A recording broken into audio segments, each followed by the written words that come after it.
Hi అండి, నమస్తే. Welcome back to tasty spoon.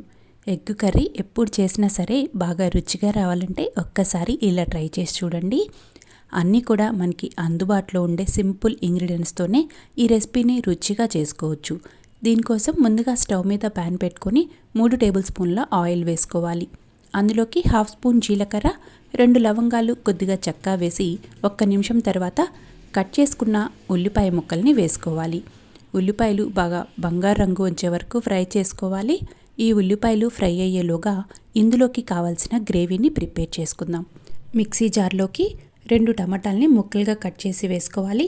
2 ఇంచుల అల్లము, 7-8 వెల్లుల్లి రెబ్బల్ని పొట్టు తీసి వేసుకుంటున్నాను. అలాగే 2 పచ్చిమిర్చిని కూడా కట్ చేసి వేసుకోవాలి. 4-5 జీడిపప్పులు, లేదంటే కనుక మీ దగ్గర ఎండు కొబ్బరి ఉంటే వేసుకోండి, సరిపోతుంది. కొద్దిగా కొత్తిమీర, 4-5 రెబ్బలు పుదీనా వేసుకోండి. ఫ్లేవర్ చాలా బాగుంటుంది. ఇందులోకి తగినన్ని నీళ్లు పోసుకొని బాగా మెత్తగా పేస్ట్ లాగా గ్రైండ్ చేసి రెడీగా ఉంచుకోవాలి. ఈలోగా ఉల్లిపాయలు చక్కగా ఫ్రై అయిపోయాయి. మనం గ్రైండ్ చేసుకున్న పేస్ట్ అంతటినీ వేసుకొని ఒక్కసారి బాగా కలుపుకోవాలి. దీన్ని లో ఫ్లేమ్ మీద ఉంచుకొని మూత పెట్టుకొని ఇందులోని ఆయిల్ అంతా సపరేట్ అయ్యేంత వరకు ఉడికించుకోవాలి. మధ్య మధ్యలో కలుపుకుంటూ ఉండండి, లేదంటే అడుగంటిపోతుంది.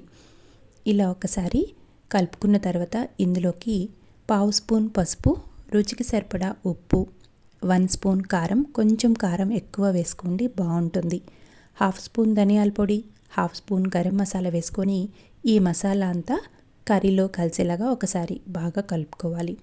మిక్సీ జార్లో కొన్ని నీళ్లు పోసుకొని ఈ గ్రేవీలోకి యాడ్ చేయండి. అవసరమైతే మరికొన్ని నీళ్లు పోసుకొని ఈ గ్రేవీ అంతా బాగా కలిసేలాగా కలుపుకొని మీడియం ఫ్లేమ్ మీద అడుగంటకుండా కలుపుకుంటూ ఒక 2-3 నిమిషాల సేపు ఉడికించుకోవాలి. తర్వాత 2 టేబుల్ స్పూన్ల పెరుగు వేసుకొని ఇదంతా బాగా కలిసేలాగా కలుపుకొని మరొక 2-3 నిమిషాల సేపు ఆయిల్ అంతా సపరేట్గా అయ్యేంత వరకు ఉడికించుకోవాలి.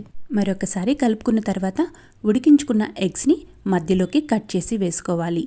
డైరెక్ట్గా ఎగ్ వేసే కంటే కూడా కట్ చేసి వేశారంటే మసాలా ఫ్లేవర్ అంతా ఎగ్గుకు పట్టుకొని ఎగ్గు తినేటప్పుడు చప్పగా లేకుండా బాగా రుచిగా ఉంటుంది.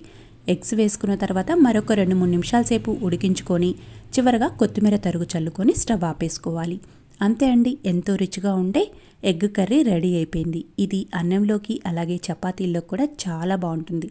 వీడియో నచ్చితే లైక్ చేయండి, షేర్ చేయండి, సబ్స్క్రైబ్ చేసుకోండి.